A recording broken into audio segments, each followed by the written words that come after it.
Hey guys, welcome back to the channel, welcome back to the vlog. Today we're going to continue tearing down the R1 to get the motor off and see what in the world is going on with it. If you've watched episode 1, I took the oil pan off, the exhaust off, all that, just because I did find some metal flakes up in the clutch cover and everything. So I went ahead and dropped the oil pan, and if you check out episode 1 by clicking up here, it will show you exactly what was in that oil pan, which was a lot of copper material and some big chunks of what looks like bearing material as well. So I'm going to go ahead and assume the worst on this motor, that we have spun a rod bearing or a main bearing. I checked the cam chain tensioner, replaced it with an APE unit, and unfortunately at first it looked like it fixed the problem, but it didn't.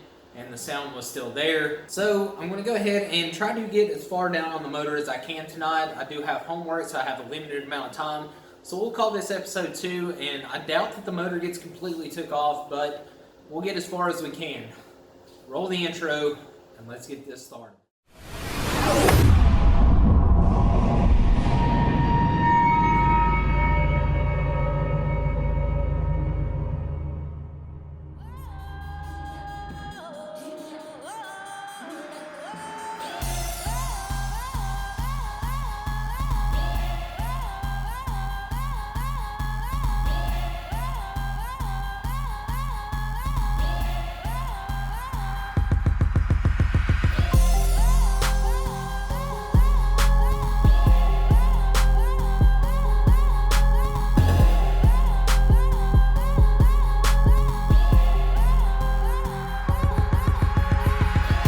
Yamaha actually did a really cool thing that I just seen. If you take the toolkit out from where it's sitting, the bolt that the tank pivots on is way down there. But they put a little rubber grommet in the subframe that you can pop out and take a T-handle or just a long Allen wrench, get straight back through there and pull it out. So thumbs up to Yamaha for making that a lot simpler than what I thought it was going to be. Just thumbs up Yamaha.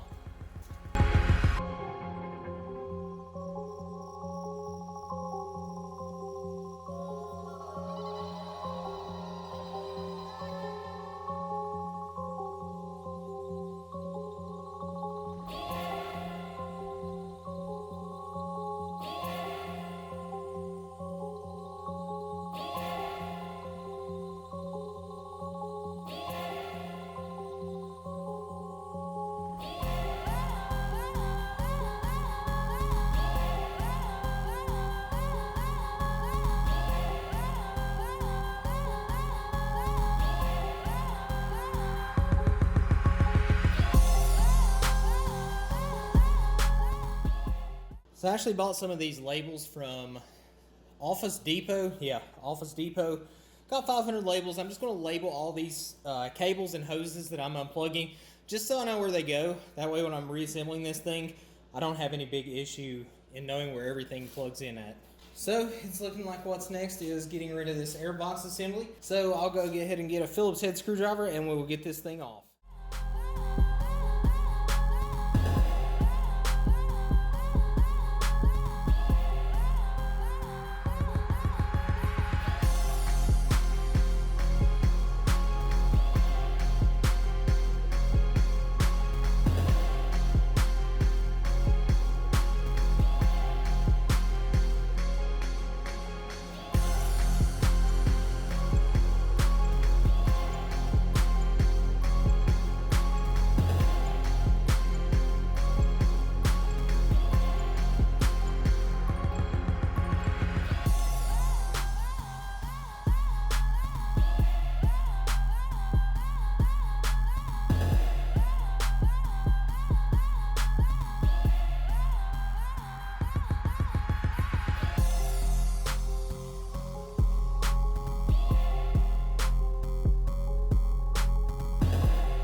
So, like I said before, I've already got the clutch cover off, got the clutch basket pulled, got the oil pan also pulled.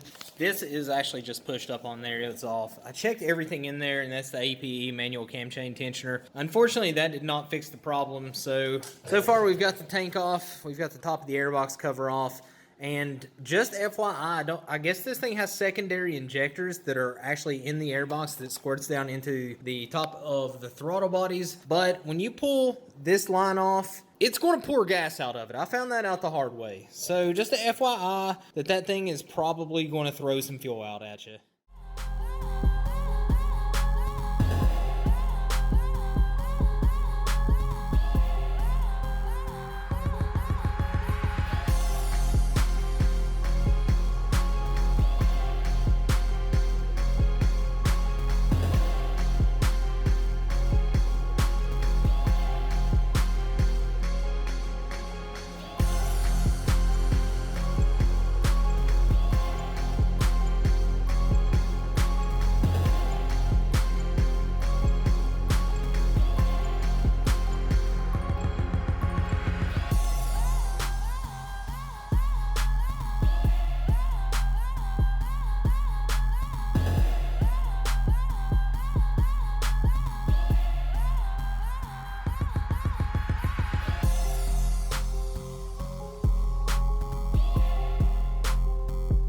So YouTube, I thought my camera was recording when I was taking off the airbox, but apparently it was not. So we did get the lower airbox off. This hose has to be unhooked. This hose is underneath the lower airbox cover. It has to be unhooked. There are 6 screws that go from the throttle body velocity stacks, I guess they're called, here, and here. So there's 6 of those. You have to take off. There's 2 levels of like velocity stacks. One of them's the adjustable ones. You have to unclip that one, and the 2 other ones are kind of set at an angle down below that rod.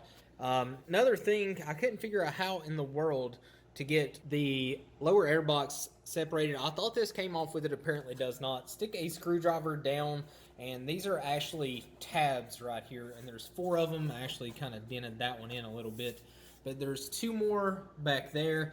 Push in on those and the lower airbox assembly will come up over that. But unfortunately, like I said, I actually have homework to do tonight that is due at midnight. It is currently almost 10 p.m. so I really need to get started on it because it does take me almost 2 hours to do. So we're going to end this here. Tomorrow, if I get time, I'm going to work on a little bit more and I'll have another video out. But I don't think we actually have that much more to do. I'm going to drain the coolant out and unplug everything. And honestly, I think after that, it's literally just unbolting it and sliding it out. Then we'll get our teardown process. I'm probably just going to get another motor, but I do want to know what in the world has happened to this one and if it is actually fixable. So if you haven't yet, hit that thumbs up button, subscribe to the channel, and I'll see my R1 fam on the next video.